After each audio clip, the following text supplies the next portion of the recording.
पहलगाम आतंकी हमले के बाद देश की सुरक्षा और राजनीतिक हालात की समीक्षा के लिए प्रधानमंत्री मोदी की अध्यक्षता में बुधवार को सीसीपीए की अहम बैठक होने जा रही है। पुलवामा हमले के बाद यह पहली बड़ी बैठक है जिसमें आतंकी हमले के जवाब में रणनीतिक कदमों पर फैसला हो सकता है।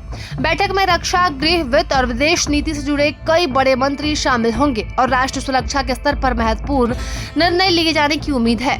बताया कि जम्मू कश्मीर के पहलगाम में हुए आतंकी हमले के बाद देश की सुरक्षा और राजनीतिक हालात की समीक्षा के लिए बुधवार को प्रधानमंत्री मोदी की अध्यक्षता में कैबिनेट की राजनीतिक मामलों की समिति की बैठक बुलाई गई है। ये बैठक कई वर्षों बाद हो रही है और इसे बेहद अहम माना जा रहा है। Cabinet committee on political affairs यानी सीसीपीए केंद्र सरकार की सबसे महत्वपूर्ण समितियों में से एक है। यह समिति देश की आंतरिक सुरक्षा, विदेश नीति, राज्यों के साथ संबंध और राजनीतिक प्रभाव वाले आर्थिक मसलों पर विचार करती है। सीसीपीए की पिछली महत्वपूर्ण बैठक पुलवामा आतंकी हमले के बाद फरवरी 2019 में हुई थी। इसमें पाकिस्तान से MFN का दर्जा वापस लिया गया था और इसके कुछ दिन बाद भारतीय वायुसेना ने पाकिस्तान के बालाकोट में एयर स्ट्राइक की थी। प्रधानमंत्री मोदी इस समिति के अध्यक्ष हैं। समिति में सरकार के कई वरिष्ठ कैबिनेट मंत्री शामिल होंगे। इसमें रक्षा मंत्री राजनाथ सिंह, गृह मंत्री अमित शाह, वित्त मंत्री निर्मला सीतारमण, सड़क परिवहन मंत्री नितिन गडकरी, वाणिज्य मंत्री पीयूष गोयल, स्वास्थ्य मंत्री JP नड्डा और संसदीय कार्य मंत्री किरेन जैसे प्रमुख नेता शामिल होंगे।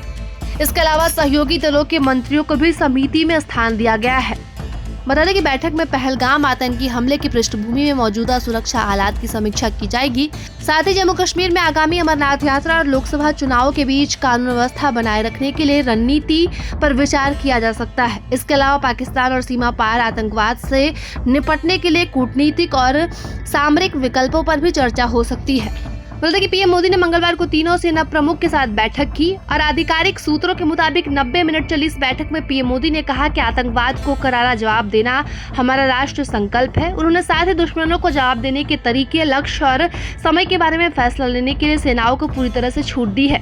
इस बैठक से पहले पीएम मोदी ने रक्षा मंत्री के साथ करीब 45 मिनट तक अपने आवास पर बैठक की थी और गृह मंत्रालय में भी BSF के DG ने करीब 1 घंटे की लंबी बैठक की थी। वहीं पीएम मोदी ने सेना के शीर्ष अधिकारियों के साथ बैठक के बाद संघ प्रमुख मोहन भागवत ने पीएम मोदी से उनके आवास पर मुलाकात की। ये पहली बार था जब मोहन भागवत पीएम मोदी से खुले तौर पर मिलने पहुंचे। ये सभी घटनाक्रम भारत की ओर से बड़े एक्शन लेने की ओर इशारा करते हैं। उधर विदेश मंत्री S जयशंकर ने मंगलवार को संयुक्त राष्ट्र सुरक्षा परिषद के साथ अस्थायी सदस्य देशों के अपने समकक्षों से बात की और इस बीच पहलगाम आतंकी हमले पर भारत की संभावित प्रतिक्रिया के बारे में अटकलें लगाई जा रही है। सरकार के कड़े रुख के कारण भारत की ओर से करारी जवाबी कार्रवाई की उम्मीदें बढ़ गई है। वहीं से खौफ में जीरा पाकिस्तान भी दिखावा कर रहा है कि वो इस लड़ाई के लिए तैयार है और पाकिस्तान की खुफिया जानकारी का हवाला देते हुए दावा किया है कि अगले 24 से 36 घंटों के भीतर उसके खिलाफ सैन्य कार्रवाई करने की योजना बना रहा है। साथ ही चेतावनी दी है कि इसके परिणाम भुगतने होंगे। वो भी एक न्यूक्लियर देश है। वहीं आज शाम तक भारत की ओर से कड़े फैसले लेने की उम्मीद है। प्रभातखबर.com, विश्वास वही, रफ्तार नहीं।